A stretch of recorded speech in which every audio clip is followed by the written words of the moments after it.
Live the Goals Podcast, episode number 140.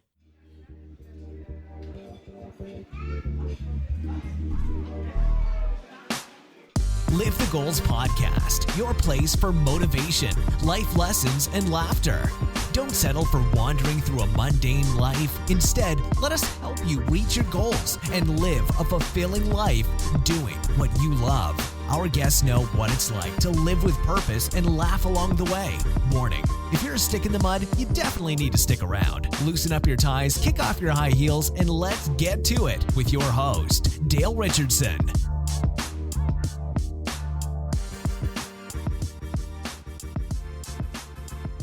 Welcome back to Live the Goals Podcast, friends and family. I'm so happy to have you back here with us for another great episode of Live the Goals Podcast. I'm your host, Dale Richardson, and today is an interview episode. Today's interview is with Jim Harshaw Jr. I'm excited for you to hear this interview that we had with Jim. Jim is not only a fellow Cavalier from the University of Virginia, wahoo wah, Jim is a TED Talk speaker, and Jim, wow, my conversation with Jim, we get into what he loves to talk about, which is learning from your failures and how failure is a necessary part of success. You'll want to hear this interview, and then when you're done with this interview, go check out his TED Talk as well. That's only 6 minutes long, so a fantastic interview and a TED Talk that you can go listen to as well. And Jim gave out a bunch of free resources, so when you get to the end of the episode, make sure you check out those free resources that Jim gave out. And you can also find links to those resources on our show notes page. Make sure you go to livethegoals.com, click on podcast, and search for Jim, and his show notes page will come right on up, and you can have access to the notes from the episode, as well as links directly to contact Jim, as well as the resources that he gave out to you, friends and family, for free. So with no further ado, let's get started with today's interview. Okay, friends and family, we're back again with a great interview for you. Today, I'm excited for the guests we got lined up for you here. We've got Jim Harshaw Jr., and Jim has learned many lessons in life on the wrestling mat. And he's learned that failure, struggle, and setbacks are not only an inevitable part of life, but a necessary step on the path to success. He's been a Division I All-American and won 3 ACC championships for the University of Virginia. Wahoo wah. Wahoo wah. There we go. He's trained at the Olympic Training Center and competed overseas for Team USA, where he's experienced significant triumph and devastating defeat. He relates those powerful lessons of failure, struggle, and setback to empower his audiences to overcome their own challenges and achieve success despite their inevitable failures. Jim is a speaker, executive coach, and host of the Success Through Failure podcast. And by the way, he's done this little thing called TED Talk, and you can find that TED Talk on his website, which he will give you the link to at the end of this podcast episode. Now, Jim, are you ready to help us set and reach goals that matter? Dale, let's do it. All right. I'm pumped up. Sounds like you're pumped up. Jim, I've given our friends and family the official bio of who you are, but I'd love for you to share a little bit more about Jim. Yeah, geez. I grew up in Western Pennsylvania, in Pittsburgh, so Steelers fan through and through. And wrestling is sort of the one word that sort of probably can best describe my upbringing. I was a wrestler from age 6 and through age 23 when I graduated the University of Virginia. I was recruited to the University of Virginia because of wrestling. It was just an opportunity that wrestling created so many opportunities for me. I was a good athlete and good student, and I got recruited by Ivy Leagues and UVA being the number one public school in the country, and so went to University of Virginia in Charlottesville, Virginia, and I still live there. I've ended up becoming the assistant wrestling coach at Virginia, and actually was the head coach at Slippery Rock University, small university in Western Pennsylvania, but I was the head coach at Slippery Rock University before moving back to Charlottesville and starting a family and really growing some roots back here in Charlottesville, Virginia now. Wow, Jim, so many similarities there between us. As our friends and family probably heard me say wahoo wah, so we're both went to UVA. Yeah. And some of our friends and family may know that I wrestled now. Nothing close to what you did. So fantastic. And although we have similarities, I'm not going to hold it against you that you're a Pittsburgh Steelers fan. What's your team? Slide. I'm a Dallas Cowboys fan. We've got some Cowboys, issues. Yeah, we do. We'll deal with those off air. Yeah. All right. Well, Jim, thank you so much for sharing a little bit about kind of like really who you are, the holistic view of who you are. I appreciate that. Before we get really into the meat of this episode, my friends and family know that I love starting my episodes with just kind of a funny story, something that made you laugh recently, because I want to remind people that, look, this journey called life, we've got ups and downs, but we got to find a way to kind of laugh our way through it and have a good time. So I'd love for you to share a story. Dale, I've got 4 kids, so there's plenty of things to laugh at around my house, not the least of which is me half the time. But I've got a 2-year-old. Actually, she just turned 3 a couple of days ago. And so if for anybody in the audience, if you've ever had a 2 or 3, 4-year-old, I mean, the most ridiculous things come out of their mouth. So she's a laugh every day. So I'll give you this. This just happened yesterday. And I'm going to keep this as clean as I can. I know it's a family show. Yeah. So this came out of my 2-year-old's mouth. And so my wife Allie was driving down the road in our minivan with Isla, my 2-year-old and the 3-year-old now in the back seat. And Isla just out of the blue said, "Mom, I don't want a weenie." Because we've got 2 boys and 2 girls, and kind of starting to learn about boys and boys have things that girls don't have, and girls have things and so she's starting to figure that out, and then so she put her stake in the ground and claimed that she does not want one of those, and so yeah, if that doesn't make you laugh, I don't know if and that's kind of where did that come from? But I know she just started to figure all that stuff out. Now she's making a delineation between boys and girls. She doesn't want to play with any boys anymore. She's determined, except for my dad, her grandfather, is the only boy she wants to play with from now on. So yeah, it's funny. Oh, and it sounds like she put some thought into that too. Yeah, apparently. I'm putting my foot down today, and I'm letting you all know this. Yeah, that's hilarious. And I've had a bunch of stories on here about children, so I know that with 4 children, you've had a lot of laughter over there. Yeah. Well, Jim, as you know, this is Live the Goals podcast, and so of course we're going to talk about goals.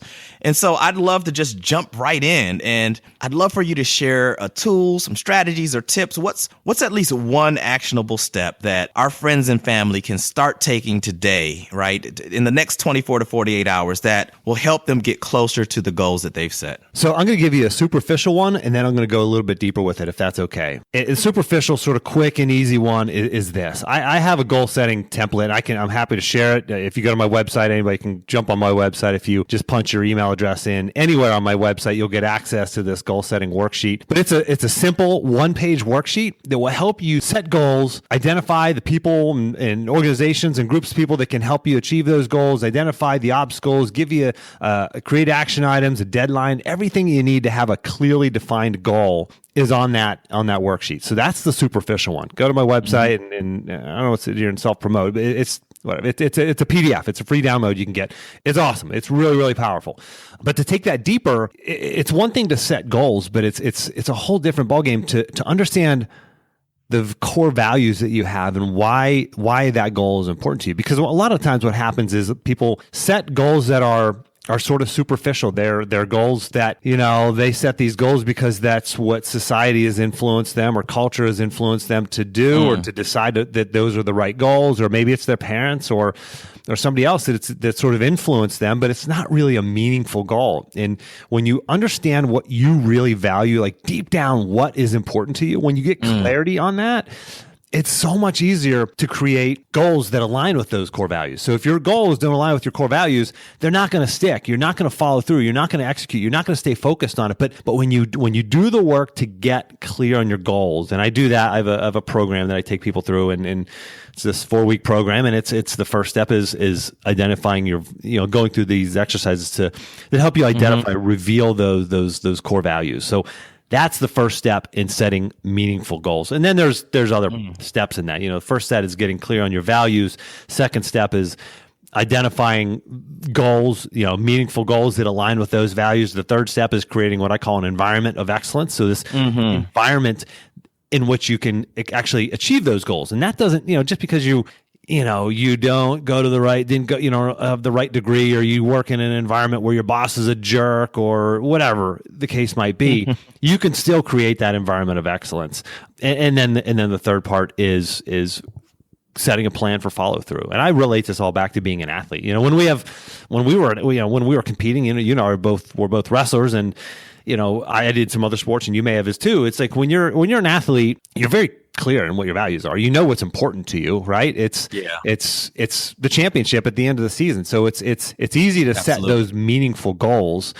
And even if we haven't identified those values at that point in our life, but as we get older, it's important to identify really what the foundation of those goals are. So when we're athlete, we know what our values are. We're very clear on our goals, and we have this environment of excellence, right? We have a coach. We have teammates to hold us accountable, or coaches, will call us out and tell us what we're doing wrong, tell us what we're doing right. Teammates, you hold them accountable, they hold you accountable. You experience the ups and downs, the successes and the failures with these teammates. And you have a plan for follow through. You don't really control it, but your coach is going to say, you lost the wrestling match, you lost the game yesterday.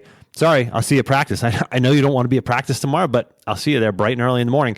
So there's this plan for follow through. And then we get out into the real world, and we don't have that, right? But the thing is, what's at stake? What's at stake when we're an athlete is the championship. Not quite as big a deal when you relate that to our families, our well-being, our dreams, our hopes, our goals for our lives, and all the people we influence. There's so much more at stake in the real world. But we don't have a coach. We don't have accountability in our life. We don't do the work to get clear on our values, to get clear on our goals, to create the environment of excellence, and to create that system, that plan for follow through. And it's so important. It's just such an easy metaphor looking at the life of an athlete and relating that to success in the real world. Absolutely. And a lot of times I point back to my upbringing with sports as what kind of set the foundation. And I think that was a fantastic analogy between an athlete and what we deal with now as we set goals, and how you talked about having that coach and accountability partners and moving through the failure and just look, you got to go back to practice the next day. So what a great way to clarify that in people's minds so they get a good visual. And really, friends and family, he gave you the whole playbook. I asked him for one tool or strategy to help you, but I mean, he kind of set out the whole playbook there. And I do want to pause for a second here and ask you, because you mentioned that you help people through those steps. Is how can they find that information from you? Yeah, thanks for asking. Anybody, if you go to my website, if you go to just Jim Harshaw Jr., and that's HARSHAW, if you go to jimharshawjr.com, you can, if you download that free goal setting template, you'll also get access to, it's called this Blueprint for Success, the Reveal Your Path Blueprint for Success. And the program that I take people through, it's a 4-week program called Reveal Your Path, and we go through those 4 steps. There's every Monday, there's about a 5-minute video and a worksheet you get every Monday for 4 weeks. And the first week is just what we talked about. It's a discovery exercise for values on week 1. Week 2, it's a discovery exercise for creating goals that align with those values from week 1. And it's goals in 4 different areas. It's number 1, relationships. Number 2, self or growth goals. Number 3 is health and fitness goals. And number 4 is wealth or financial, career, professional goals, So it's those 4 areas. And then week 3, on Monday, you get this video that has it helps you create that environment of excellence, identifying the things that you need to eliminate from your life and add to your life. And then step 4 is the plan for follow through. And then every Friday we have a mastermind group phone call. It's a group coaching or group mastermind call. Oh, wow. Really powerful. I mean, it's just so much fun taking people through this. And they get so much value out of really just getting that clarity and that focus and that balance back in their life. But if you go to my website, you can get the sort of free outline of that Reveal Your Path Blueprint. If you go to my website, just again, like punch your email address in anywhere on my website, and that you see a box, and you can get access to both the goal setting template and the free blueprint. Thanks, Jim. And friends and family, I mean, go to his website, download that, take a look at it. And I encourage you, you all know, you've heard me before, I am a big, gigantic fan of Mastermind. So the fact that he has that in there, I mean, extra gold star. And so what you're going to get out of that is so powerful. I haven't ever been on a Mastermind call that everybody on there didn't pull tons away from it. So I'm going to encourage you to go take a look there and get the worksheet as well as the 4-week plan, because you got to put this to use. You got to take some action here. Now, Jim, I want to kind of focus it back on you for a second. You've kind of given our friends and family all types of jewels and nuggets of knowledge, but I'd love to know what your big goal is right now. What are you working on that you're really excited about? Yeah, I have a lot of different goals. I have goals in all of those areas, in relationships, self, wealth, health, and wealth. And I probably the most exciting one that I'm working on right now is building this Reveal Your Path program, building it out, offering it to more and more people, and scaling that, because the more I do it, the more I'm helping people, the more I'm really fulfilling my mission in the world, which is helping people understand the value of failure and insulate themselves from the negative effects of it. I mean, failure is really the core of my brand. It's the core word. It's the key word in my brand and in my everything that I do. You know, when we fail in life, it leads to this self-doubt.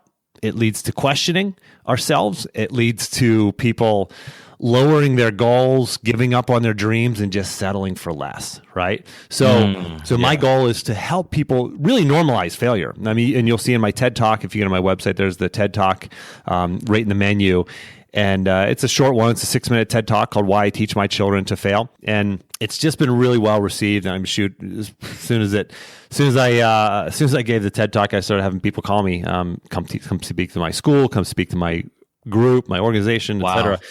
And it's just a really important thing. So my mission in the world is to help people understand the value of failure and to reframe it as a stepping stone on the path to success. And so my biggest goal is really building out my program, Reveal Your Path, and helping more people in more ways. So I have sort of 3 different levels of it right now, sort of a self-guided program. And then there's the one with the mastermind. And then there's an additional higher level that where people get more interaction with me. And we sort of really get deep into those nitty-gritty things that really help you get farther in life. Fantastic. And I know, I mean, just based off of what you've already done, I know you're going to have extreme success with that. So I'm looking forward to how you build that out and having you influence so many more people across the world. So good luck on that, Jim. I know you don't really need the luck, but I'll say good luck anyway. So it's funny. Let me just suggest it. Like I do. I need the luck, and we all do. Yeah. I don't want the listener thinking that you have all these amazing guests on your show, right, Dale? Like we all fail too, right? We all fail. We all struggle. We're all going through this self-doubt. I mean, gosh, like I just had I talked to this guy yesterday that just finished my program, and it was just like he was just gushing with praise and compliments, and he referred me to this other realtor, and she has a team of 10 people and looks like they might bring me on board to help them. It's like, but I still have this doubt. I'm like, gosh, am I really doing the right thing? Could I do it better? Is this really helping people? I'm like, did I really build this out the right way? Or, there's always self-doubt, and self-doubt's normal and failure's normal. I mean, and not everything that I've tried and done has succeeded. I mean, gosh, we've all failed and we've all struggled. And for the listener, you're on the path. Just keep pushing. I know you're struggling. I know you have that self-doubt. It's part of the plan. Yeah, and such a great reminder, because if you're trying a lot, you're probably going to fail a lot. And so it's lots of different failures along the path. And this is the perfect segue to a big question I want to ask you, because your TED Talk was on failure. And, I'm a big believer that oftentimes our failures, I like to call them obstacles, they can lead us to that success, or we learn lessons through that failure that we look back and realize, hey, if I hadn't had that failure, I wouldn't be prepared for the successful step I'm about to take next. So Jim, I'd love for you to share a story with us about one of your big failures or disappointments. I mean, something that really kind of got you down, that you now look back and realize that there were so many lessons in that failure. Man, I'll go with. Let me give you 2. One that's in athletics, one that's more sort of translating those lessons into the real world, and how it created this program, my Reveal Your Path program. And basically it's this. It's, I started wrestling when I was 6 years old, and I spent my life surrounded, going to, summer camps and being surrounded by Olympians and national champions and all-American wrestlers and as coaches and mentors and, just, aspiring to be there. Right. And I go to college. I go through my high school career, which was a failure. My goal was to be a state champion in Pennsylvania, and not only did I not win the state championship, the top 6 places are medal places, are considered a placing. I didn't even finish in the top 6 in the state, so I didn't even come close. Right? It was a devastating failure. I mean, I remember the ride home in the back of the 15-passenger van, just laying down on the seat so nobody could see me crying in the back seat, And I just poured my life into this, I mean, I blood, sweat, and tears, the whole bit, training all summer long. I did everything I possibly could do to reach that goal, and I failed. And so I go to the University of Virginia. I was recruited, but there was a lot of guys recruited ahead of me, above me, that were on scholarship, and I wasn't. And I didn't really know if I belonged. I had this, overwhelming self-doubt. Like, I don't even know if I can make it here academically, let alone as a wrestler. My goodness, the recruiting class I came in with was ranked top 10 in the country, and they probably would have been ranked higher if I wasn't in the recruiting class, And Yeah. so I got the crap beat out of me my freshman year. Redshirted that year. For the listener, you can basically take a year where you don't compete, but you can compete the next 4. So you have 4 years of eligibility in college. So I took that first year off. I still practiced with the team. And then the next year I broke into the starting lineup, and my coach just started telling me, Jim, you can do this. You can be an All-American. That's like every wrestler's dream, is to be a Division I All-American. And, it's the NCAA Division I National Championships. They sell over 100,000 tickets over the course of the 3-day event. Last year was the finals were at Madison Square Garden, 19,000 people live on ESPN for the finals. It's a big, big deal.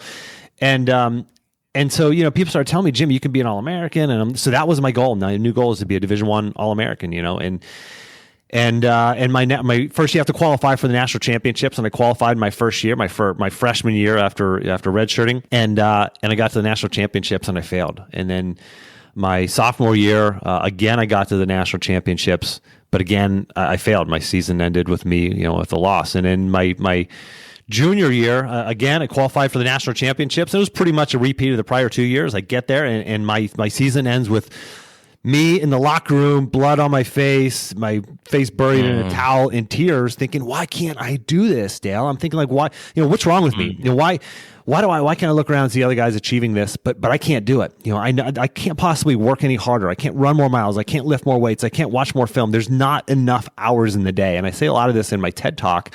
And there's just this overwhelming self-doubt. And I didn't know what to do, but I had one more year, right? I had one more year to try to achieve my goal. And in my senior year, I again qualified for the national championships, and it comes down to this. I had actually won 3 matches, and I needed to win one more match to finally, after 17 years of competition in wrestling, 17 years of putting my life into this and saying no to so many things so I could say yes to achieving my goals and my dreams. And I had to wrestle the guy ranked 4th in the country. I'd never beaten anybody ranked in the top 5. And this guy's on the number 1 ranked team in the country. And, there's 15,000 people in the arena. And it all comes down to 7 minutes, 17 years. Boils down to 7 minutes. And I stepped to the center of the mat and I shook hands, and 7 minutes later, I won. I did it. I beat this guy. And it was this incredible moment of it was everything. It was relief. It was joy. It was happiness for myself, happiness for my coaches and my parents and my family and my sisters and everybody that was involved. And so I did it, right? So I achieved this dream after failure after failure after failure. And so that's sort of the first part of the story, and I'll give you the second part, sort of how this relates to the listener. I learned these great lessons from wrestling. I learned how to work hard, learn how to set goals and everything. And then you get into the real world. I got into the real world, and I'm like 15 years out after college. I'm kind of going through the real world now. I've got a family and kids, and I got to the point where I had a business that had failed. Business failed. Finances were struggling. My relationship with my wife was not, it was far from ideal. I wasn't spending enough time with my kids. My health was the worst it had ever been in my life. And it was like, how did I get here? This wasn't supposed to be the way that happened to Jim Harshaw. Like, Jim Harshaw was an All-American wrestler. I was an Olympic hopeful. I got to train at the Olympic Training Center after this. And this wasn't supposed to be the way it happened for me, right? Right. But it was funny because this second moment of failure, of significant failure in my life, led to this clarity of, okay, Jim, so how did you succeed when you were an athlete? What was in place for you to be successful when you were a wrestler? Well, go back to reveal your path. I was very clear on my values and what was important to me. It was my mentors. I looked up to them, the way they lived their life, the discipline and the discipline that they had in their life and the respect that everybody else gave them. Those things were so important to me. It's like, okay, so I was clear on my values. And then I had goals that aligned with those values, right? So I looked up to these wrestlers and I respected their discipline and the respect that they got. So I had goals that aligned with those. I wanted to become just like them, be an All-American. And then I had this environment, I had coaches, I had a sports psychologist, I had a nutritionist, I had an athletic trainer, I had parents, I had teammates, I had all these great resources around me, right? This environment of excellence. I was reading books and listening to audios and et cetera, et cetera. And then I had a system for follow through, and I could execute and I could follow through on this plan to be an All-American. And so I replicated that in my life. And here I am about 5 years later, and it's like everything has changed, right? Once you get on this path to wherever it is that you want to go, whenever you decide where you want to go by doing this deep work of core values and goal setting, then everything changes. We all really are striving to be happy, right? We say we want money or we want this or that or the other thing, but it's like really happiness and satisfaction and fulfillment. And when you're just on that path, it's like you have this unbelievable clarity and focus and balance in your life that you won't have otherwise. So those are two instances of failure that really, I think, hopefully resonate with the listener. Absolutely. And Jim, it's amazing how when you don't have that clarity, how the things you're doing every day can actually pull you so much further from what that purpose is that you're looking for, right? I mean, if you're not taking intentional steps day in and day out, how you can be led down the wrong path, thinking you're going the right way. So thank you so much for digging really deep there and sharing two really powerful stories about failure and how they've affected your life and how they all tie into success as well. And friends and family, Jim's so right there. I mean, it's important to have those things in place so that you can get to success, right? He talks about the accountability and having an action plan. And so friends and family, I hope you take note. Again, just a tremendous amount of knowledge that Jim is dropping on us here. And you talked about a little something, and I want to change my question up a little bit from what I usually ask people. So I was going to ask you about your path to your purpose, but I want to kind of narrow that down a little bit. Your purpose sounds like it was pretty darn clear for a good part of your life, right? You wanted to be an All-American. But when you got out of that, I've heard of a lot of athletes that compete at the highest levels. You were on, you competed with Team US or trained and competed with Team USA. When they're done with that, they're kind of out there searching and they're trying to figure out, what do I do now? My life has been so defined for so long. And now I'm just kind of unclear about where I am, what I'm going to do, what's the next step. This is something that people don't face until, they retire when they're 60, 70. And here I am, 20, 30, and I'm trying to figure out what this next step is. So I'd love for you to share some insight, Jim, on how you kind of refound that purpose. You're very clear about what your purpose is at this stage of your life right now. How'd you find that after sports? It was a lot of time of having lack of clarity. And I got to the point where, like I said, it all started from failure. It all started from, failure, not complete failure in my marriage, but a lot of failure in my marriage and my life, and just a lot of things that I wasn't doing right, and optimizing and doing the in a way that aligned with my values. So it was really hitting that low point that started me on the path to realizing what my mission is in life. And I tell you this, there's a lot of debate between should you work on your failures work on your weaknesses or bet on your strengths. And there's value to both sides of that debate. I was working on, I had experienced actually a sort of a minor failure that led to one thing that led to another, And I'm a big believer in the fact that you can't stumble into something unless you're moving forward. And so I was working on one of my weaknesses, because one of my weaknesses was this. I work at the University of Virginia in fundraising, and I kind of wine and dine the big donors in athletics. And one of the things that I had to speak in front of a group at one point, and I was just terrified. And I stumbled and I just struggled, and I had this, it was kind of embarrassing. I was like, gosh, I really can't speak in front of a group, And so I signed up I took action on it. It was one of my weaknesses. I was a poor communicator in front of groups. And so I signed up for Toastmasters. So for the listener, if you don't know what Toastmasters is, it's a nonprofit nationwide. There's chapters in every city, multiple chapters in most cities, where you meet on a regular basis. Most of them are weekly, and you have an opportunity to speak in front of a small group in a safe environment and get feedback, helpful feedback, and learn how to be a better communicator. And so I signed up for Toastmasters, and then after about 6 months in Toastmasters, I heard an ad on the radio that said the Charlottesville TEDx event is coming soon, and you can apply to be a community speaker. There's basically they bring in people from all over the world. The Charlottesville TEDx event is incredible. It's actually one of the top 1% biggest TED events in the world. About 1,000 people, and just a really well done event. They have speakers come in from all over the world, and they had one community spot open. You could apply for it. So I was like, man, I'm going to apply for this. So I sent in sort of a 2-minute video on a way. It was like due that day. It was that morning I heard it, and like that evening I sent it a little, held my phone in front of me, and I said, well, this is what I'll talk about. And I kind of submitted it. And a week later, I got an email back. It said there were 65 people applied. 25 people got invited to do this open mic night.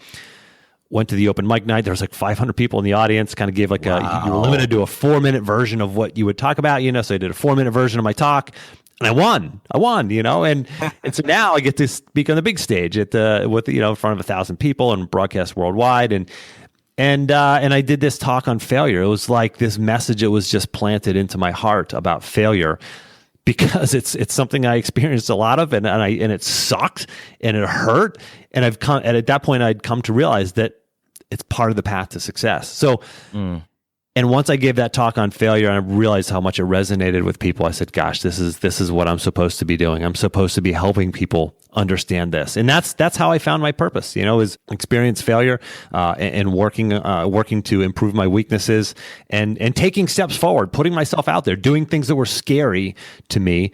And the message was revealed to me of what I'm supposed to do. Yeah, there are a couple points, and some of it goes back to your previous answer about failures that kind of tied in with this, that I want to make sure our friends and family get crystal clear. And one was reflection. I mean, you talked about reflecting on a time when you were successful, and you analyze that. What did I have back then? Why was I successful?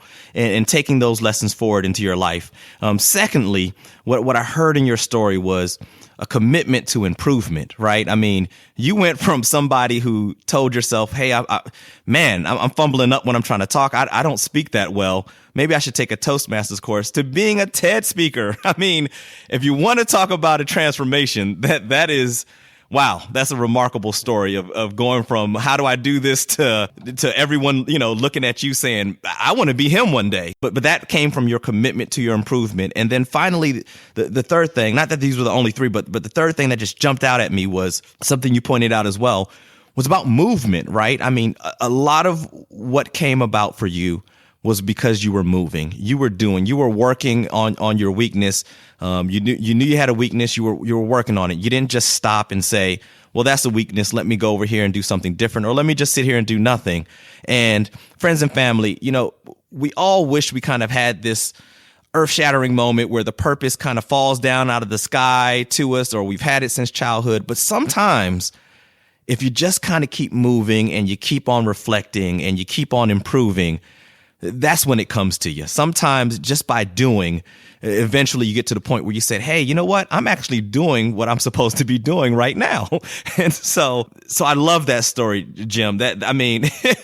Wow, how fantastic to go from speaking to donors and thinking you can't do it to being on a TED stage, and what pressure, man. 6 minutes on a TED stage.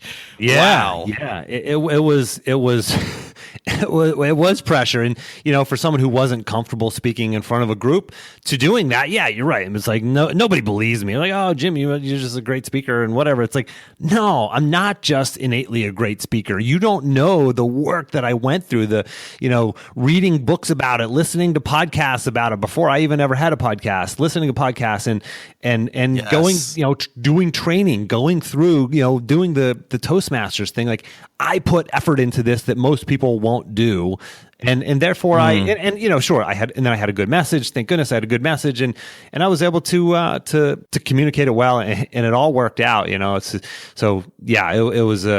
initially, Dale, just tell you real quick. It was like when I first got chosen, I'm like, sweet, 15-minute talk. I wrote my whole speech out, and then someone's like, nah, Jim, you got 6 minutes, which I was so bummed about. I'm like, I only got 6 minutes. That sucks, Yeah. And I had to hone this whole thing down to 6 minutes. I pretty much memorized, literally word for word. So that made me even more nervous, because normally now when I speak, I don't memorize things. I just kind of, I have points that I want to touch on.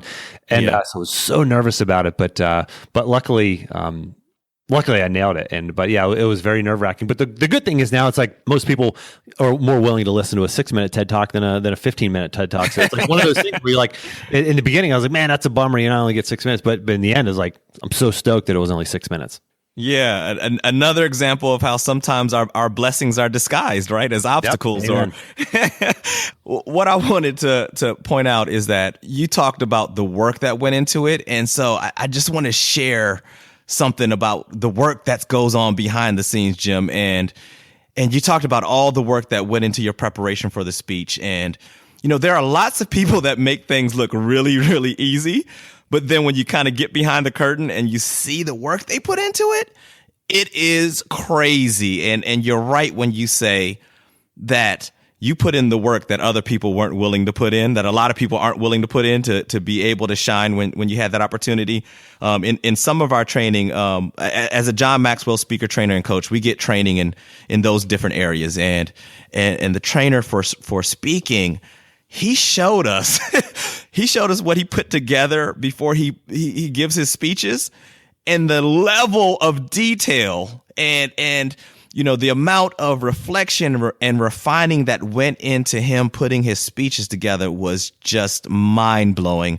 I mean, he knew down to the minute, if I tell this story, here's where here are the up spots in the stories. Here are the down spots. Here's where, I'm going to have to wait for some reaction for the audience. Here's where I'm going to be able to kind of plow along. I mean, he had a graph, minute by minute graph, pretty much, that showed you here's what's going to happen in the speech. And let me tell you how good this guy was. He was so good that in the middle of our training, as he was training us, he put up the graph for the speech that he was giving us right then. And we could look back at it. And he told us the different, he pointed out the different stories, and you could see that it matched exactly what we had done. Before he ever gave the speech, he knew this is where you're going to get riled up. Here's where you're going to come down in emotion.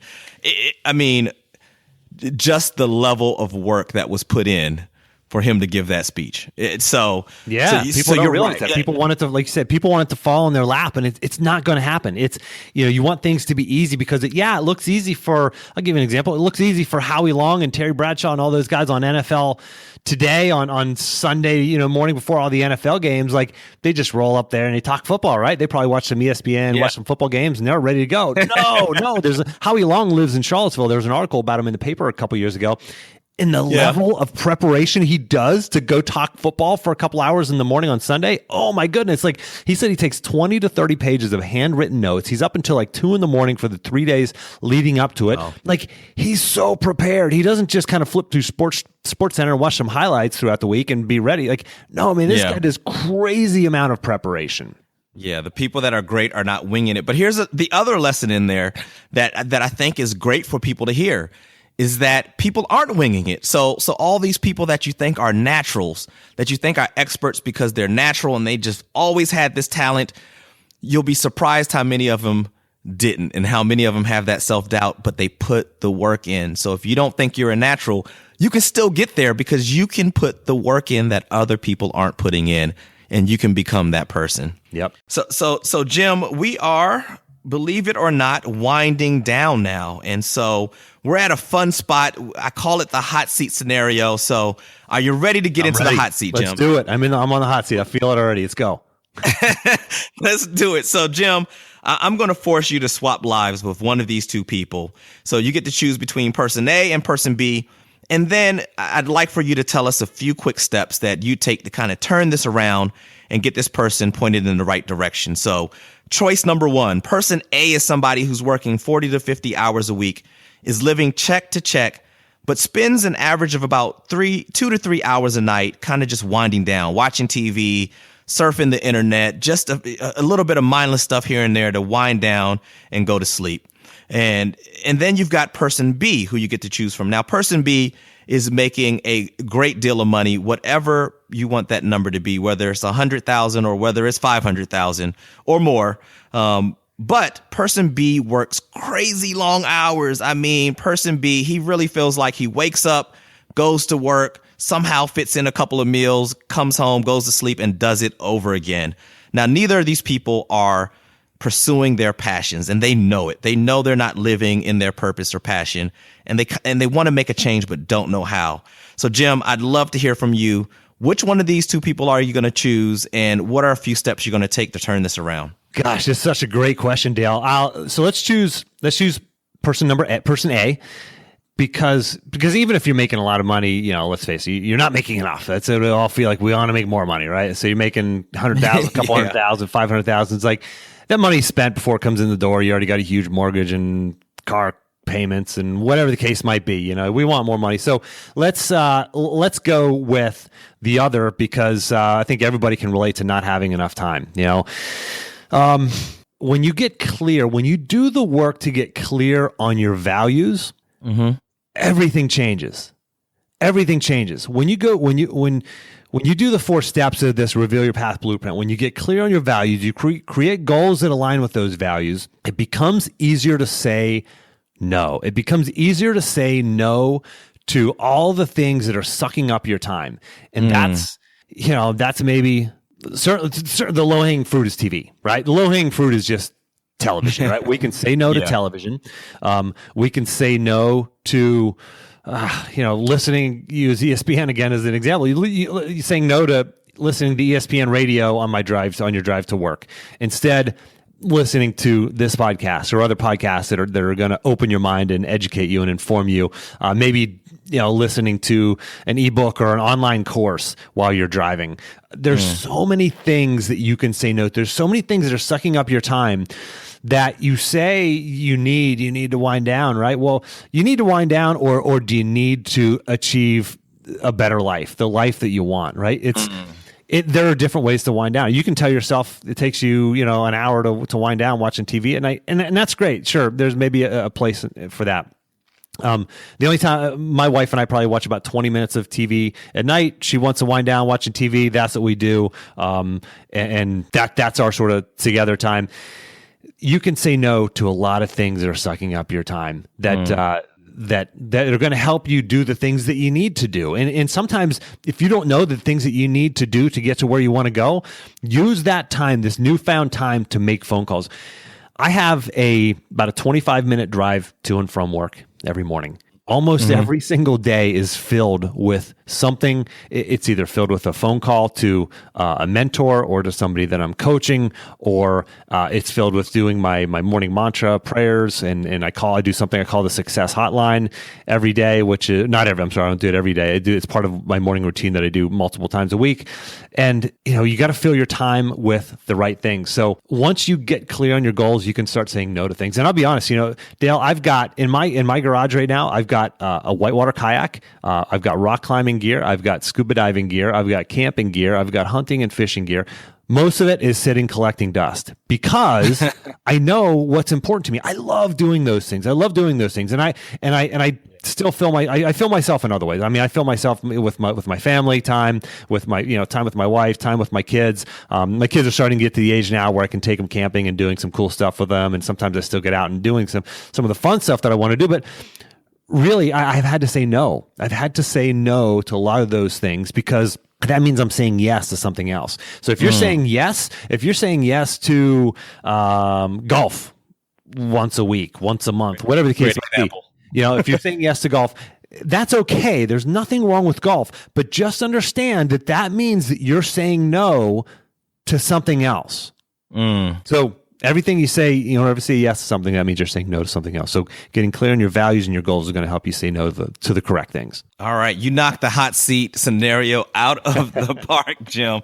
Yeah. A fantastic lesson in just, that choice you got to make. You got to say yes to something and you got to say no to something. And each thing you say yes to, you're saying no to something else. And each thing you say no to, you're leaving room to say yes to something else. So thanks for playing along with this, Jim. And we're now at the end, so we're going to wrap up. And before we do that, I've got two last requests for you, Jim. Before we wrap up, I'd love for you to share with us your motivational quote or mantra that you use. And I heard you mention that you have a mantra that you use. So if you want to share that one, or if you want to share another one that you use when maybe you hit a rough spot, I'd love for you to share that. And before you do that, just so we don't forget, I'd love for you to share a way for our friends and family to get in touch with you. I know we've mentioned it through the episode, but just in case they missed it here at the end, I'd love for them to have a way to get in touch with you and to make sure they get that PDF from you, as well as have the opportunity to look into that 4-week course that you have.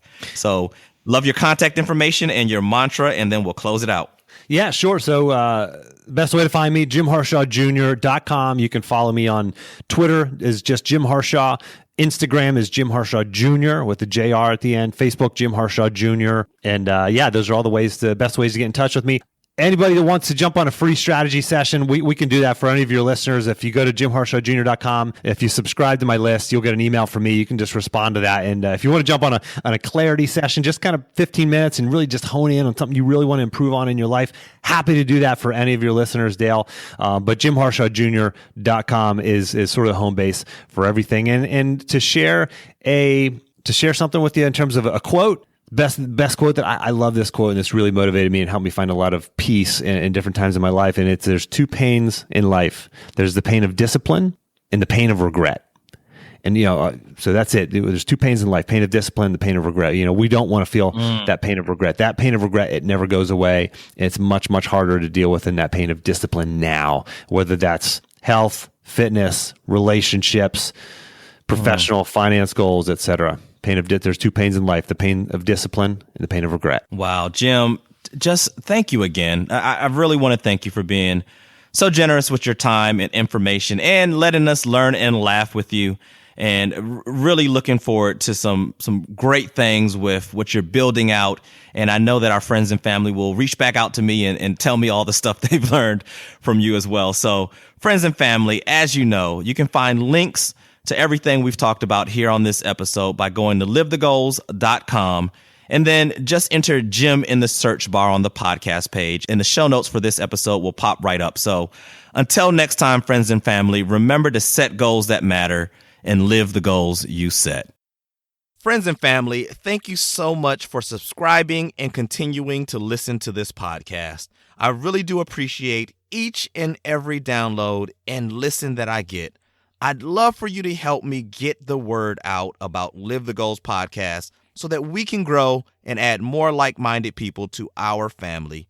All you have to do is leave a 5-star rating and a short review in your podcast player for Live the Goals podcast. By taking a minute to rate and review the podcast, you let other like-minded people know that they should take a listen and join our family. So thanks for spreading the word, and until next time, remember to set and reach goals that matter. Thanks for checking out the show today, and make sure to click subscribe so you don't miss any future episodes. We hope you take away something that helps fill your life with purpose and laughter. And make sure you head over to livethegoals.com for more info on guests and resources. Remember to set and reach goals that lead you to a life of purpose and passion.